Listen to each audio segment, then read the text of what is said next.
Drama की शुरुआत हमारी फीमेल लीड से होती है जिसका नाम जिया है, जो कि खाने का स्टॉल लगाई होती है।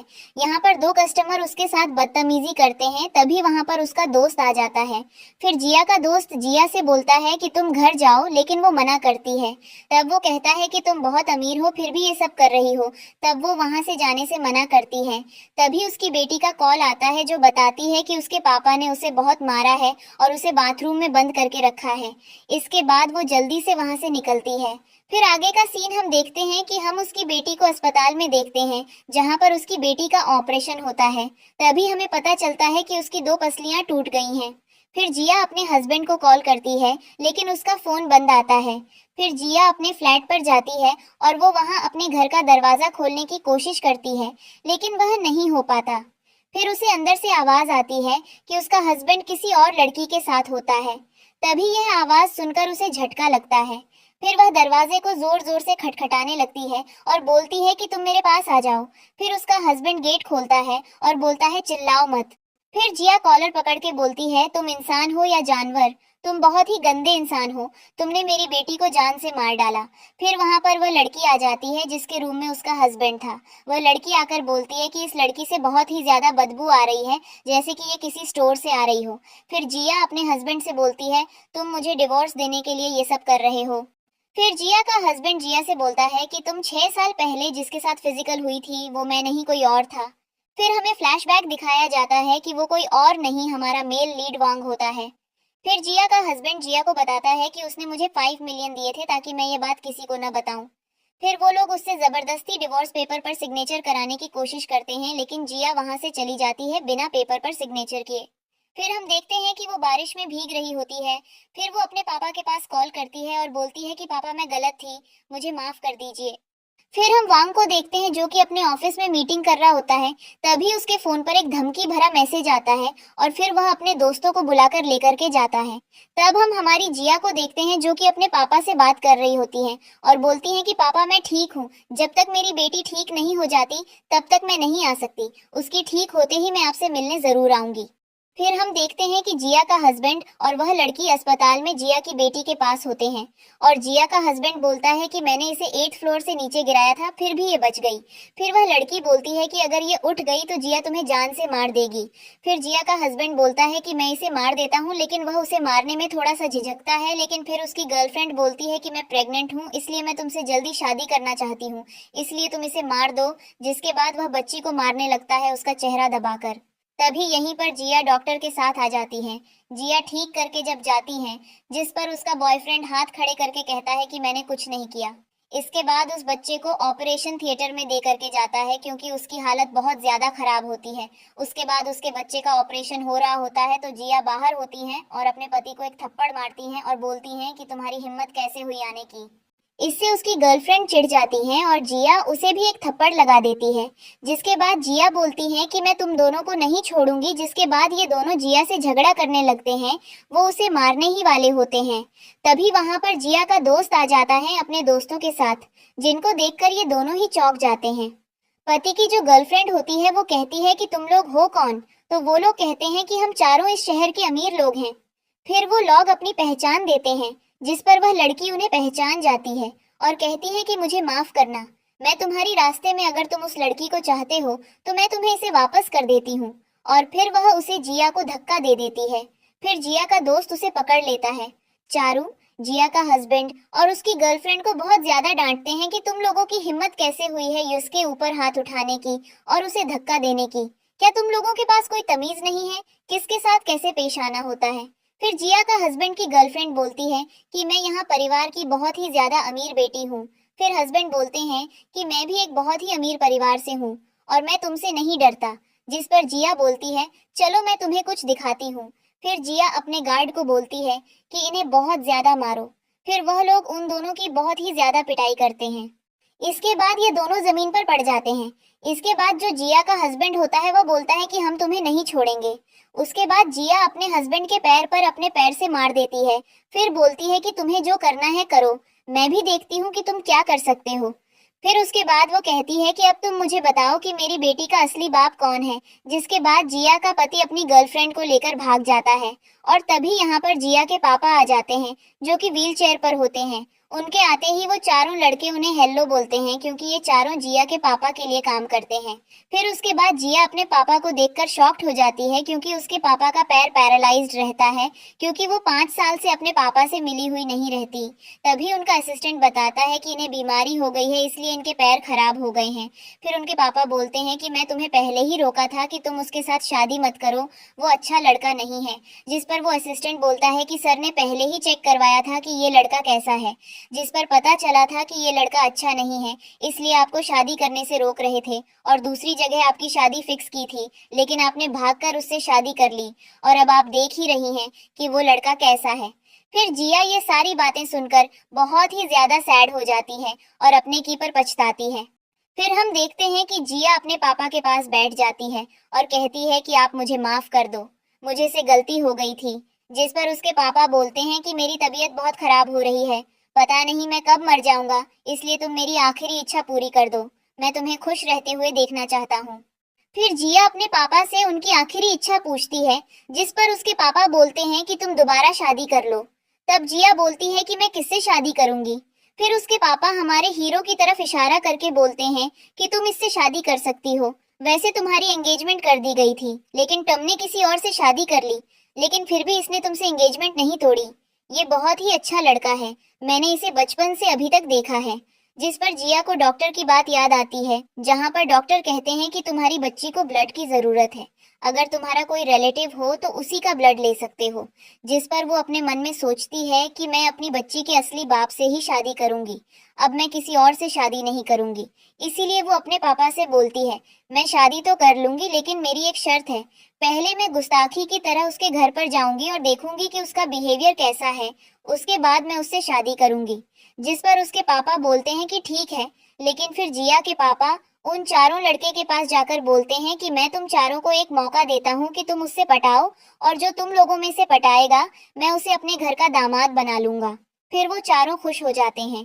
फिर वहां भी एक खड़ी लड़की बोलती है कि क्या तुम्हें इतना नहीं पता कि बड़े लोग अपना फेस नहीं दिखाते, क्या तुम बेवकूफ हो जो इस तरीके का सवाल कर रही हो। फिर उसकी गर्लफ्रेंड बोलती है कि मैं मिसेस लू की भलाई के लिए बोल रही थी कि अगर वह हमें अपना फेस दिखाएंगी तो इसमें उनका ही भला है, क्योंकि ऐसे मास्क पहनकर कोई भी उनका रूप धारण करके आ सकता है। फिर मिस नो गुस्सा हो जाती है और बोलती है कि मृण को बुलाओ। फिर वह उसके बॉयफ्रेंड से पूछती है कि क्या तुम्हें भी मेरा फेस देखना है। तुम ये मत भूलो कि लू परिवार ने ही इस कॉन्ट्रैक्ट पर सिग्नेचर किया था। फिर मिस लू उसकी गर्लफ्रेंड से बोलती है कि मुझे लगता है कि आप दोषी हैं। फिर मिस लू बोलती है कि मैं तुम्हें बस एक मौका दे रही हूँ, यह हमारे लू परिवार की मान मर्यादा की बात है, लेकिन मैं नहीं चाहती कि तुम्हारी या मेरी वजह से हमारे परिवार में किसी भी तरीके का कष्ट पहुंचे। फिर उसकी गर्लफ्रेंड बोलती है कि यहाँ पर बहुत ही सारे कांटे हैं। फिर उसके बॉयफ्रेंड शॉक होकर बोलता है कि कांटे कौन से, कांटे की बात कर रही हो। फिर मिसेस लू बोलती है कि मैं तुम्हें एक मौका दे रही हूँ, या तो तुम जीने के लायक रहोगी या तुम मरने के लायक रहोगी। फिर अपना मार्क्स उतार देती है और फिर हमें पता चलता है कि वह मिस लू नहीं बल्कि वह जिया होती है, जो देखकर उसके बॉयफ्रेंड गुस्से में आकर के उस पर हाथ उठाने ही वाला होता है। फिर वहां पर साह आते हैं और बोलते हैं, मुझे यहाँ पर कौन परेशानी खड़ी कर रहा है।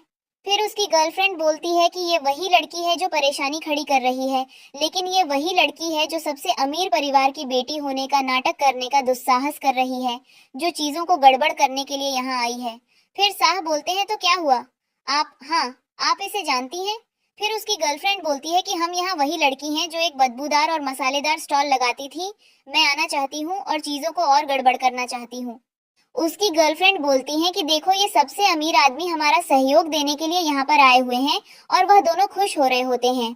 फिर उसका हस्बैंड बोलता है कि मैंने इन्हें टीवी पर देखा है, और फिर वह दोनों जाकर के उनके कदमों में बैठ जाते हैं और बोलते हैं कि सर आप हमारा साथ दीजिए, हम लोग परिवार का सहयोग दे रहे थे, लेकिन ये चारों दो परिवार को बर्बाद करने में सहयोग दे रहे थे और ये लोग लू परिवार के खिलाफ सबको भड़का रहे थे।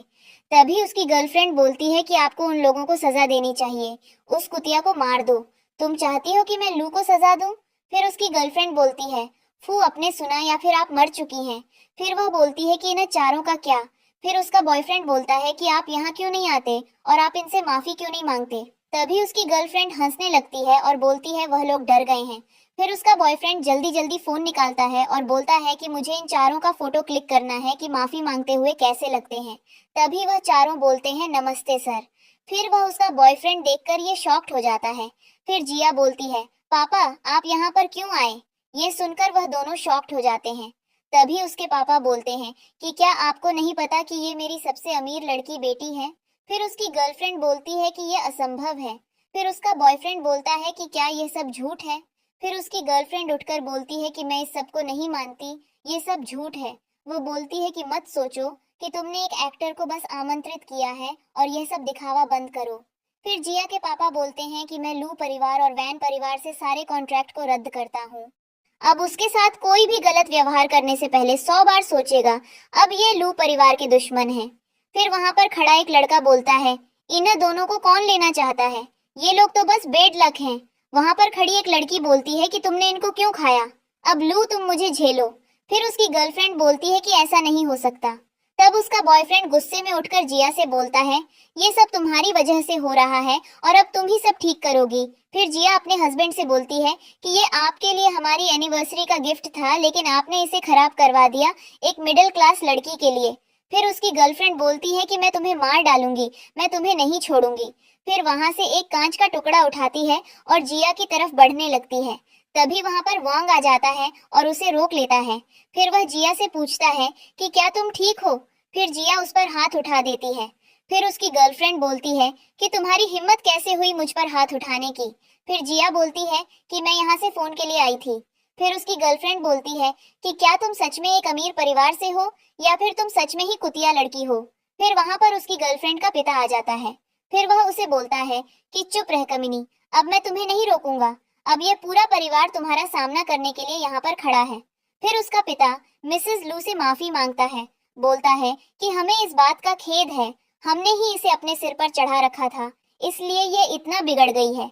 फिर वह अपने आप को एक छांटा मार लेता है, इसने तो अपने आगे अपनी मान को भी कुछ नहीं समझा। फिर वह बोलती है कि पिताजी। फिर उसका पिता बोलता है कि चुप हो जा कमीनी। फिर वह बोलती है कि आपने देखा ना ये कैसे बात कर रही है, और ये सिर्फ एक अपराध नहीं है।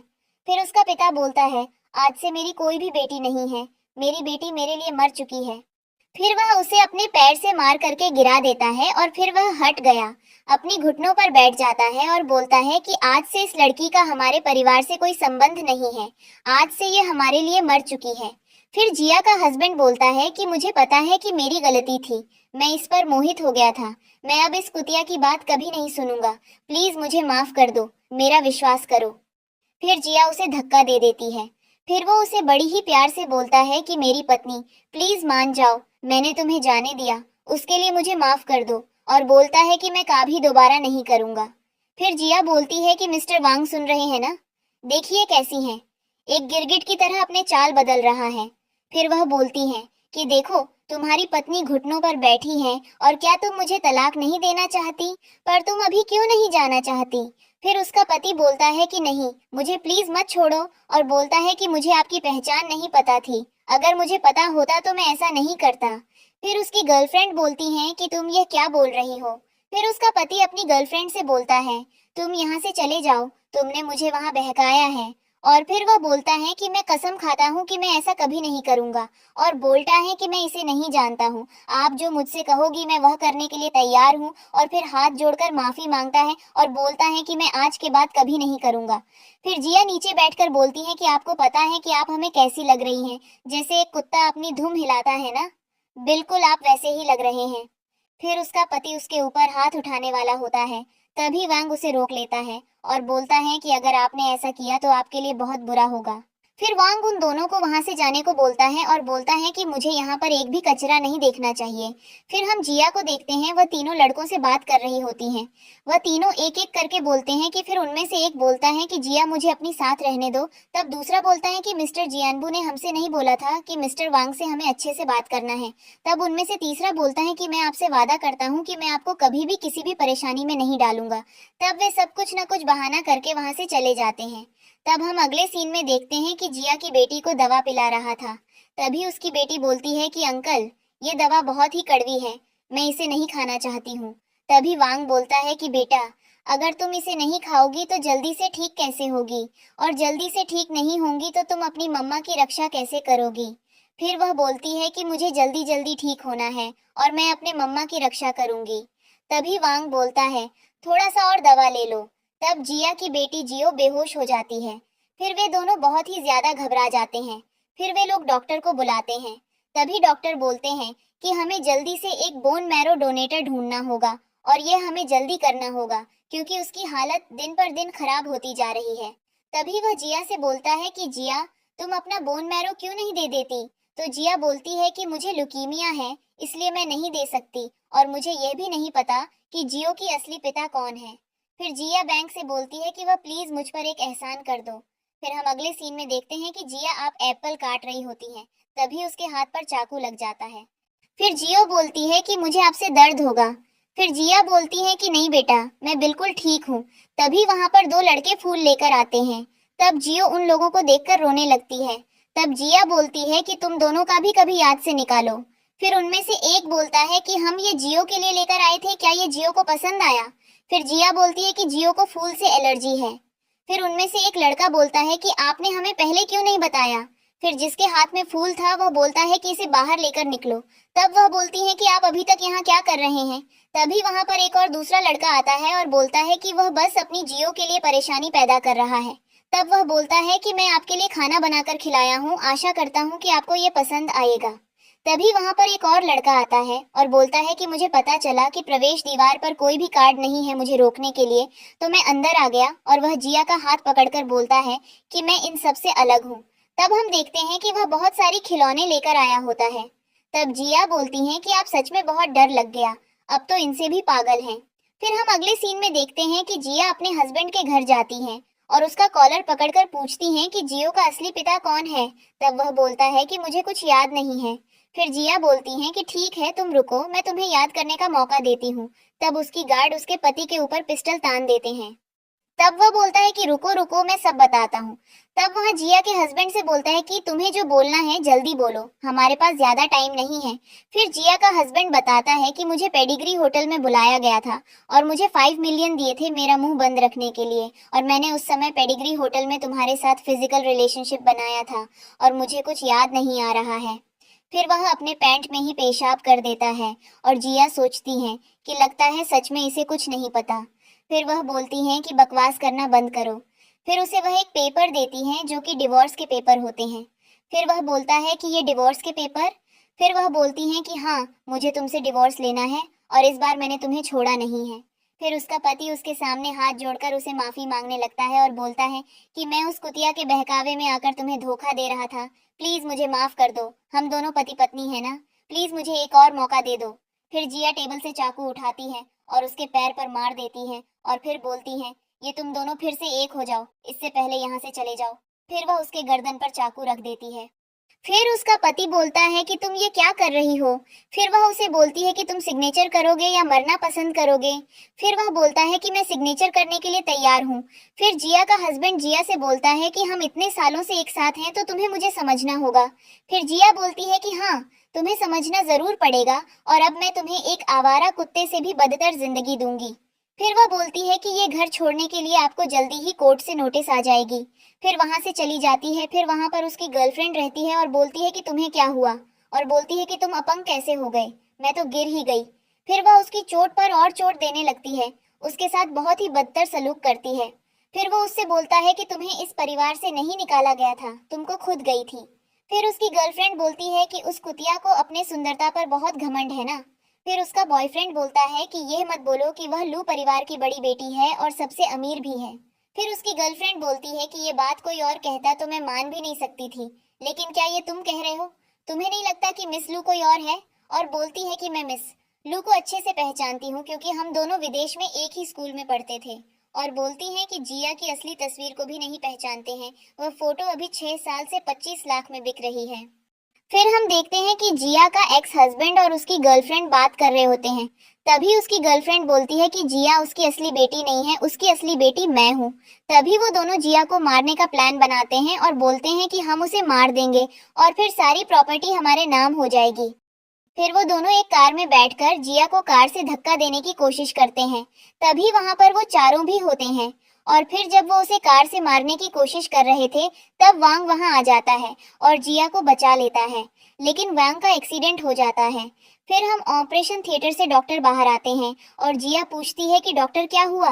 तभी डॉक्टर बोलता है कि हमने बहुत कोशिश की। फिर डॉक्टर वहां से चला जाता है। तभी अंदर से नर्स एक डेड बॉडी लेकर आती है और जिया उसे देखकर फूट फूट कर रोने लगती है।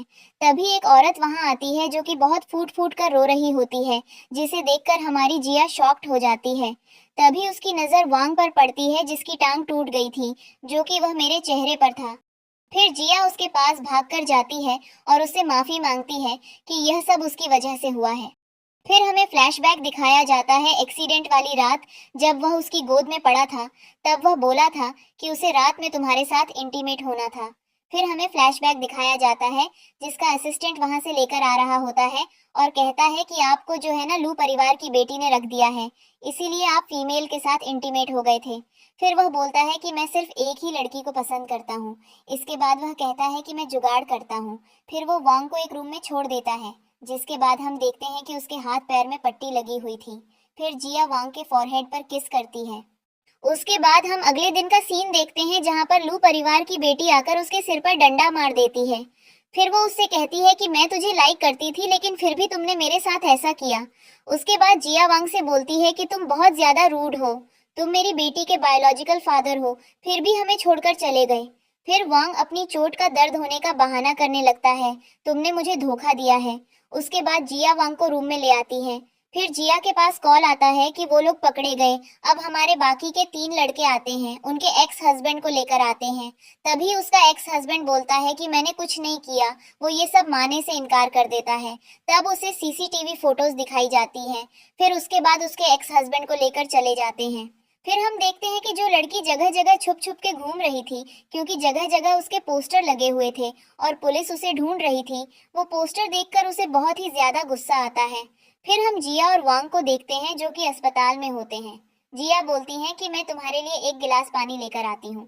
तभी वांग बोलता है, जिया मुझे तुमसे कुछ बात करनी है। फिर वो बोलती है कि आप क्या कहना चाहते हो। तब वांग बोलता है कि जियो की हालत में अब और देरी नहीं की जा सकती। अगर तुम्हें जियो का बायोलॉजिकल पति मिल जाए तो क्या तुम उसे माफ कर दोगी। जिया बोलती है कि वांग, क्या आप जानते हैं कि वो इतने सालों से करियर के बहाने भागते चले आ रहे हैं। उसने कभी जियो की परवाह नहीं की और न ही कभी मुझे पैसे दिए, लेकिन फिर भी मुझे गर्व है कि मैं कभी नहीं झुकूंगी और मुझे कोई मजबूर नहीं कर सकता। फिर वांग बोलता है कि मुझे पता है कि इतने सालों से आपको और जियो को बहुत सी समस्याएं फेस करनी पड़ी हैं। तब जिया बोलती है कि आपको इससे क्या लेना देना। मैं आधी थी कि इतने साल चले गए, वो जानता था कि मुझे धोखा दिया जा रहा था, लेकिन उसने कभी भी एक शब्द भी नहीं कहा, कभी मेरे या फिर जियो के सामने कभी नहीं आया। अगर मेरी जगह आप होते तो क्या आप उसे माफ कर देते। तब वहां पर एक नर्स के रूप में उसकी गर्लफ्रेंड आती है और बोलती है कि तुम्हें उस नकली अमीर लड़के की बहुत परवाह नहीं है ना, तो मैं तुम्हें मार दूंगी क्या। मैं उस नकली अमीर लड़की को नहीं मार सकती। फिर वह बोलता है, फिर आपको मेरे साथ कैसा लगता है। फिर जिया बोलती है कि आप ये क्यों पूछ रहे हैं। फिर वह बोलता है कि दरअसल आप हमेशा ऐसे ही मेरे दिल में हैं। ऐसा मेरे पिता की मेरी टीचर से शादी करने की वजह से नहीं है, वह सिर्फ एक बिजनेस की कारण है, क्योंकि मेरा दिल सिर्फ तुम्हारे लिए धड़कता है। जब तुम्हारा एक्स पति तुम्हारे ऊपर कार चढ़ाने की कोशिश कर रहा था, तो तब तक मेरी सांसें बंद हो चुकी थीं। अगर तुम मर जाती तो फिर यह कभी नहीं बुझती। फिर जिया घबराती है और बोलती है, क्या तुम कुछ मत बोलो, मुझे कुछ काम याद आ गया। फिर वह वहां से उठकर जाने लगती है। तभी उसका वह हाथ पकड़ लेता है। उसे लगा कि उसके हाथ से फिर से वही लग गई, तो वह बोलती है कि मैं तुम्हें फिर से चोट पहुंचा दूंगी, मुझे माफ करना। तो मैं कहीं लगी तो नहीं। फिर वह जिया को किस कर लेता है। तभी जिया उसके ऊपर हाथ उठाने वाली थी, लेकिन वह रुक जाती है। फिर वांग बोलता है कि तुम देखो, मैं भी तुम्हारे दिल में हूँ। फिर जिया बोलती है कि नहीं, ऐसा कुछ नहीं है। फिर वहां जिया के कंधे पर हाथ रखता है और बोलता है कि ये गहरी सांस लो और तुम सोचो, क्या तुम मेरे साथ रह सकती हो। तब जिया बोलती है कि मैंने आज तक तुम जैसे बेवकूफ लड़के को नहीं देखा। फिर वह बोलता है कि मैं पहले बहुत ही घमंडी हुआ करता था, इसलिए मैं किसी भी लड़की को बहाने देता था, और मैं आज तुम्हारा हाथ पकड़ रहा हूँ। अगर मैं कभी मर भी जाऊं तो फिर मैं वापस नहीं आऊंगा। तब जिया उसे चुप करा देती है और बोलती है कि आगे से ऐसा कुछ मत बोलना। फिर वांग जिया को हक कर लेता है। तभी जियो उठ जाती है और बोलती है कि अंकल, आप मेरी मम्मी को क्यों पकड़ रहे हो। फिर जिया बोलती हैं कि बेटी, अंकल आपकी मम्मी से बहुत प्यार करते हैं। जैसे एक मम्मी अपने बच्चे को गोद में लेती हैं, वैसे ही अंकल भी मुझे हक कर रहे थे। तब जियो बोलती है कि आप मुझसे झूठ मत बोलो, मुझे लगता है कि आप दोनों एक दूसरे से प्यार करते हैं। तब वहां वो बोलते हैं कि हाँ, मैं आपका पिता बनना चाहता हूँ, क्या आप इस बात से सहमत हैं? तब जियो बोलती है, तुम मुझे या मेरी मम्मी को धमकाओगे तो नहीं? तब वह बोलता है कि ऐसा कभी कुछ नहीं होगा, मैं तुम्हारी और तुम्हारी मम्मी की रक्षा करूंगा, ठीक है? तब वहां पर नर्स आती हैं और जियो बोलती हैं कि फिर से एक इंजेक्शन। फिर वह नहीं सोचती कि कुतिया अब ये वांग को भी फंसाएगी। फिर वह जियो को इंजेक्शन देने आती है तो जियो बोलती है कि सिस्टर, आप इसे आसानी से पकड़ सकती हैं क्योंकि आज सर में दर्द नहीं है। तभी जिया उसकी आवाज सुन लेती है और सोचती है कि आवाज तो सुन जानी पहचानी लगती है। फिर वह समझ जाती है कि यह उसकी गर्लफ्रेंड है। तब वह उसे धक्का देकर जमीन पर गिरा देती है। फिर वह लड़की बोलती है कि आदमी नहीं हूँ, मैं इस आदमी का आज इलाज करने जा रही हूँ। तब जिया बोलती है कि यह अस्पताल है, तुम्हारा घर नहीं, और मैं तुम्हें ऐसा कुछ नहीं करने दूंगी। फिर वह लड़की बोलती है कि मैं ऐसा कुछ करना भी नहीं चाहती थी, मैं तो लू परिवार की उत्तराधिकारी थी, लेकिन तुम्हारी वजह से उसे पद से मुझे हटा दिया गया और अब मैं तुम्हें छोड़ूंगी नहीं। तब वह लड़की मंग को पीठ पर मार देती है। फिर हम देखते हैं कि वह एक कमरे में ले जाया जा रहा होता है। तब जिया से बोलता है कि मुझे तुम्हें कुछ बताना है। फिर जिया बोलती है कि तुम्हारा अभी मरने का कोई समय नहीं आएगा, नहीं हो सकता। तब वांग बोलता है कि 6 साल पहले जिस होटल में वह लड़का था, वह लड़का मैं ही था। यह सुनकर जिया शॉक्ड हो जाती है, और मैं जियो का बायोलॉजिकल फादर हूँ। मैं 6 साल पहले आपसे मिलने आया था, लेकिन मुझे मिस एन द्वारा धोखा दिए जाने की कोई उम्मीद नहीं थी। उसने मुझे एक नशीला पदार्थ दिया, इसलिए मेरे एक एम्प्लॉई ने एक महिला की व्यवस्था की, लेकिन मुझे उम्मीद नहीं थी कि वह महिला आप थी। फिर जिया बोलती है कि अगर मुझे पता होता। फिर वह बोलता है कि मुझे चोट लगी और मेरी याददाश्त खो गई, अन्यथा मैं आपको और जियो को कभी नाजायज नहीं होने देता। फिर मैं आपसे अनेकों बार मिलने आया, लेकिन मैंने आपको बताने की कभी हिम्मत नहीं की, क्योंकि मुझे लगा कि आप खुश हैं। मैं तुम्हें परेशान करने की हिम्मत नहीं कर सकता था। फिर जिया बोलती है, तुम बेवकूफ और मैं भी। फिर वह बोलता है कि मैं आपको और जियो को भविष्य में बहुत खुश रखना चाहता हूँ। तुम ये मत सोचो कि पिछले 6 साल कितने कठिन रहे। फिर वांग बोलता है, मुझसे वादा करो। फिर जिया बोलती है, तुम मेरी एक बात सुनो, तुम्हें मेरे पास जीवित वापस आना होगा, तुम्हें जीवित रहना होगा। अगर तुम जीवित रहे तो मैं तुम्हें माफ कर दूंगी, मैंने तुमसे शादी करने का वादा किया था। फिर जिया बोलती है कि अगर तुम मर गए तो मैं किसी और से शादी कर लूंगी, हो सकता है कि वह आदमी तुम्हारे जितना अच्छा ना हो। फिर वह मुझे मारेगा, वह आपकी बेटी को मारेगा। फिर वांग बोलता है कि हाँ, मैं जीवित वापस जरूर आऊंगा। फिर जिया कहती है, तुम अवश्य जीवित आने चाहिए। फिर हम आगे का सीन देखते हैं, जहाँ पर उन दोनों की शादी हो रही होती है। फिर जिया के पापा देखकर बहुत ज्यादा खुश होते हैं। फिर वांग बोलता है कि आप इस शादी के जोड़े में बहुत अच्छी लग रही हैं। फिर जियो बोलती है कि मम्मा तो हर दिन अच्छी लगती हैं, लेकिन आज का दिन मम्मा के लिए बहुत खास है, इसलिए सुंदर लग रही हैं। फिर वहां पर वे तीनों आते हैं, जिनमें से एक बोलता है कि मुझे भविष्य में घुटनों पर बैठना पड़ेगा। हाँ, भले ही वह मेरी जितनी प्यारी नहीं है, क्या आप मुझ में फिर से विचार कर सकती हैं? बस, बस इतना ही काफी है। फिर वे लोग उन्हें कॉन्ग्रेचुलेशंस बोलते हैं। फिर वहां के मैनेजर से बोलते हैं कि आप हमारी ब्राइडल को प्रपोज करो। फिर वह जिया को प्रपोज करता है और बोलता है कि क्या तुम मुझसे शादी करोगी? मैं तुम्हें हमेशा खुश रखूंगा और तुम मेरे हमेशा दिल में रहती हो। मुझे पता है कि यह दिन बहुत लेट हो गया, लेकिन आने वाला दिन मैं तुम्हारे लिए बहुत ही खास बनाऊंगा, और मैं इस मोमेंट का 12 साल से इंतजार कर रहा हूँ। फिर वह बोलता है, क्या तुम मुझसे शादी करोगी? फिर जिया वांग को हाँ बोल देती है। फिर हमारी यहाँ भी मूवी की हैप्पी एंडिंग होती है। सो गाइज, आपको हमारी ये मूवी पसंद आई हो तो प्लीज प्लीज हमारे चैनल को सब्सक्राइब करें और अपने प्यारे प्यारे हाथों से लाइक करें। Thank you so much. Bye bye.